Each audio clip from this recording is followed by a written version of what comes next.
Obviously, third world countries, from my definition, are not capitalists. The fact that there are forms of market and so does not mean they are capitalist, because there is basically no empowerment of labor because there is structural unemployment. So the task is not overcoming capitalism, but creating the conditions of capitalism in my definition. And that has to be done by restructuring the productive apparatus. That's the point to it.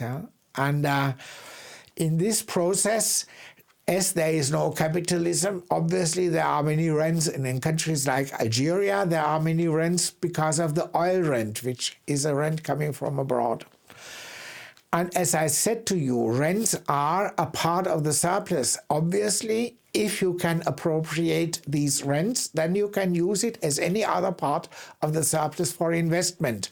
And if you are not able to have a capitalist system where the surplus is invested most efficiently, then a rent economy where by political means you are able to channel the rents into productive investment is the second best option. It may be less efficient, but you can compensate because you have more surplus as if you would not appropriate this rent. For example, in the oil case, if you do not appropriate the rent, then Algerian oil becomes very cheap on the world market, and consumers in the industrialized countries will get this rent, like this.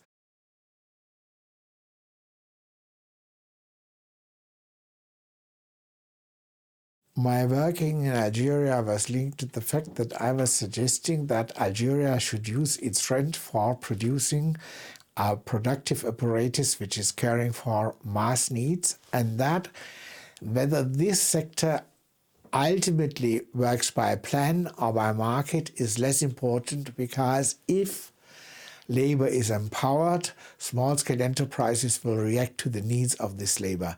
And that therefore one should not go for excessive planning.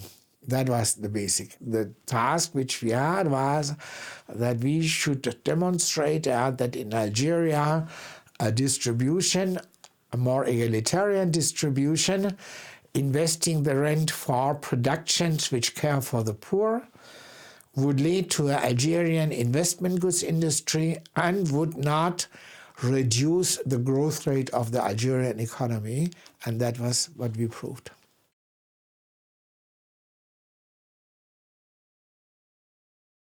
In Algeria, it's less the culture which has destroyed this coherence of the state class, but certain options which they took thinking that they had enough money to do this, and that destroyed the coherence of the whole system.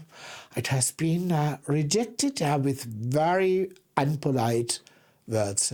That's, you see, what we are saying about the money illusion, about this one-dimensional understanding of economics is very widespread and very strong among intellectuals, especially as we have now a situation where Marxists are mainly in sociology departments.